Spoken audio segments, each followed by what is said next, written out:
Hi, Modern Britlet. I am going to give you some highlights of your Manfred reading that you did, Acts 2 and 3. But before I do that, I actually just wanted to give you kind of an overall discussion of the mythology that is used in the play and the spiritual beings, the supernatural creatures, and how there is a definite trajectory and a downward trajectory in regard to morality, and that's intentional on Byron's part.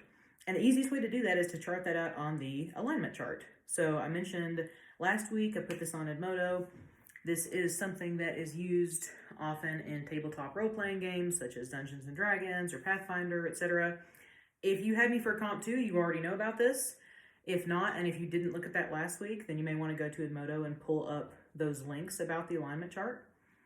So basically, it's an axis of good versus evil and lawful versus chaotic. So starting at the beginning of the play, the very first beings that we encounter are those elementals. And I am putting them in lawful good because they basically control stuff like the water and the sky and the wind and the mountains. And again, to a romantic, those are all positive things. Nature is a boon, nature is a blessing, it is something to draw inspiration from. So they would primarily be good, those first 7 beings that Manfred calls upon. However, they are lawful. Physics and science itself has laws that they have to abide by and that they enforce. And also, there are things that they can and cannot do. And they even tell Manfred when they get there, like, you're asking stuff that's not within our power, and they refuse to bend those laws for him. The next character that he encounters is the Witch of the Alps. Now, the Witch of the Alps is not a character, as far as I can tell, that had any basis before Manfred. I think Byron actually just came up with her. She's just a witch of the Alps. She's just some kind of folk spirit who is attached to that waterfall in that mountain. She is what I would regard as true neutral. So I'm going to put her here.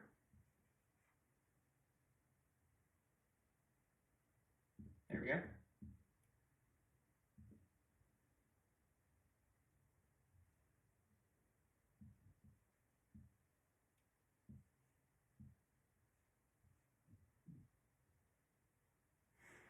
She is not good. She is not per se evil, but she is in it for herself. Her entire response when Manfred talks to her is basically to ask, what can I get out of this? And yes, I will help you if you will be my slave. So that's not really something a good character would do. She's not going out of her way to hurt people either, though. She's just kind of existing in her realm, doing her thing with an eye on the prize. True neutral characters are often kind of just in it for themselves and just trying to see, like, okay, what can I get out of this situation? Not good or bad, just looking out for number one. And that's the Witch of the Alps. Now, some other characters down here that I was asked about. The Destinies and Nemesis come from Greek mythology. And they are basically, the Destinies are these 3 old women who have your life in their hands. And the metaphor for your life is a thread. And in some versions of the myth, they only have one eyeball that they pass in between them. But they are the ones who decide how long you get to live, and they snip the cord when it's time for you to die. Nemesis is the goddess of divine retribution, specifically against those who have shown hubris and who have offended the gods. And hubris is a particular type of pride. So you can definitely see why Byron put Nemesis in here. He definitely thought that he was, or at least that Manfred was deserving of some of that retribution. But they all kind of are working together in this arena. And then Ahriman, or in this play Arimanes, comes from Zoroastrian mythology. And Arimanes is just the Greek pronunciation. Basically, Zoroastrianism is thought to have influenced Christianity a great deal in the way that we look at concepts like God and the devil, or Jesus and the devil. That religion had one brother who represented all that was good and orderly and nice within the world, and then a twin brother who was Ahriman, who represented chaos and disease and disorder and evil. He's also known as Druge, which meant the lie. And he shows up in a lot of other religions as well. But there's kind of a duality to them, kind of a yin and yang. So you can basically think of him as a Satan character. He is extremely bad news. For the purposes of this play, I'm not talking about the theology, but for the purposes of this play, I would say that all three of them, when he goes to see them in Act 2, Scene 3, fulfill the lawful evil box. So I'll put them on here. Our remedies, destinies,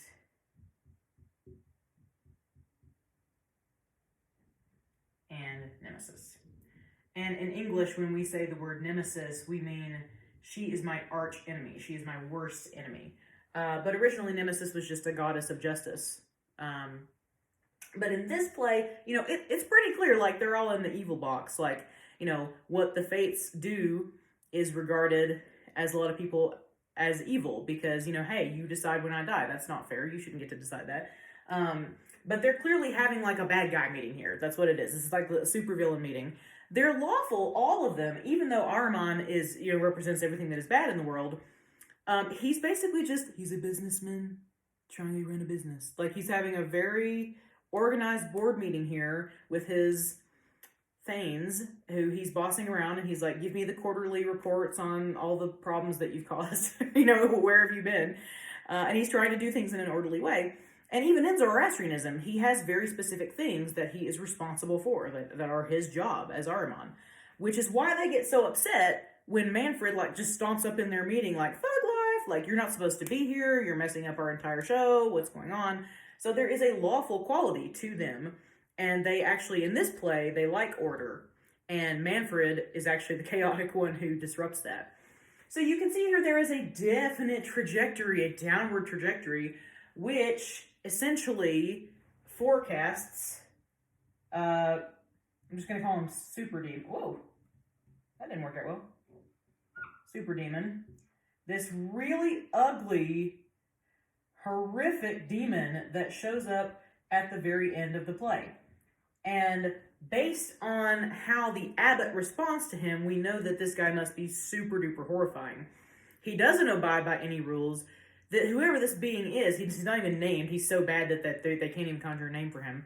He is coming to drag Manfred to hell by force because there is kind of an implication that, Manfred, you've been messing with things you're not supposed to mess with.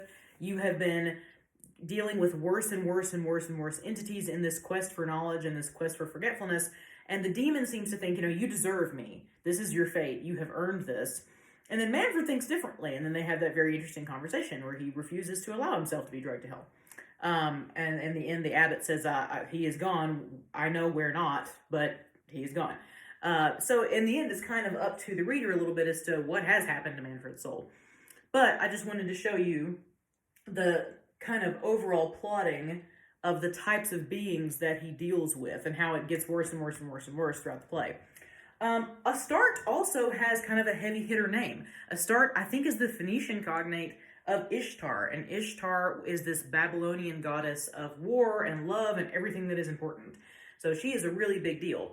That just shows the enormous importance that he puts on the character of Ishtar. And we'll talk in a minute about what I think Astarte represents to Byron. It is probably significant, as some of you have picked up on, that she has an A name. This is definitely an English teacher thing to say, but Augusta, his sister, has an A name, and Annabella, his ex-wife, has an A name. And his daughter, Ada, has an A name. So there's kind of a theme in his life of these. Oh, and Allegra, his other daughter, had an A name, who died in the convent. So there's a theme in his life of these women who he keeps letting down, whose names begin with A. So I'll follow up on that, but I'll get out of the way if you need to look at any of this. One of you asked me over the weekend, you were a little confused about, why are all these people in this play together? It's just a mythology soup. He was really inspired by mythology, as a lot of people are, and he put them in his works. And this is obviously, a bunch of different kind of cultures and ideas and some of his own stuff that he has mixed together. In no mythological situation would Ahriman have been hanging out with Nemesis. That's not something that would have been in previously established mythology. He just decided he was going to be creative and that that's how he wanted it. So if you have any questions, let me know. But in the meantime, there should be a part 2 and probably a part 3. And so skip on over to that.